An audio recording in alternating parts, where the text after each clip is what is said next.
એની સાથે સાથે મુખ્યમંત્રી શ્રી ભૂપેન્દ્રભાઈ પટેલના માર્ગદર્શનમાં ગુજરાતના યુવાનોને વધુમાં વધુ તક મળે તે માટે ગુજરાત પોલીસ વિભાગની ચાલુ મહિનામાં જ ગુજરાત પોલીસ દળમાં કુલ 14,507 નવી જગ્યાઓ માટે ભરતી પ્રક્રિયા જાહેર કરવામાં આવશે, જેમાં પીએસઆઈ, લોકરક્ષક જેવી મુખ્ય કેડરના 13,591 જગ્યાઓ અને ટેકનિકલ કેડરની 916 જગ્યાઓનો સમાવેશ થાય છે।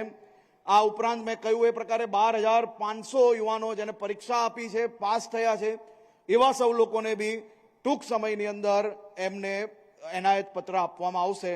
આપ સૌ યુવાનોને રાજ્યમાં જે ખૂણે ખૂણેથી જે સપનું જોઈ છે કે સરકારી નોકરી કરવી છે, એના માટે આનાથી સારો સુવર્ણકાલ આવી જ ના શકે। એ પ્રકારની વ્યવસ્થાઓ, ઝડપથી પરીક્ષાની વ્યવસ્થાઓ, સારી રીતે પરીક્ષા થઈ શકે, હકદારોને નોકરી મળી શકે તે માટે ભૂપેન્દ્રભાઈ પટેલની સરકાર દ્વારા એક પછી એક મહત્વના નિર્ણય લેવામાં આવ્યા। સફળતાપૂર્વક પરીક્ષાઓ પૂર્ણ થાય છે અને નોકરીના એનાયત પત્ર બી ઝડપથી લોકોને આપવામાં આવે છે। તેનો જીવતો જાગતો અને સૌથી ઉત્તમ ઉદાહરણ એ આજનો કાર્યક્રમ છે। આપ સૌ લોકોને ફરી એકવાર ખૂબ ખૂબ શુભકામનાઓ, ખૂબ ખૂબ આભાર।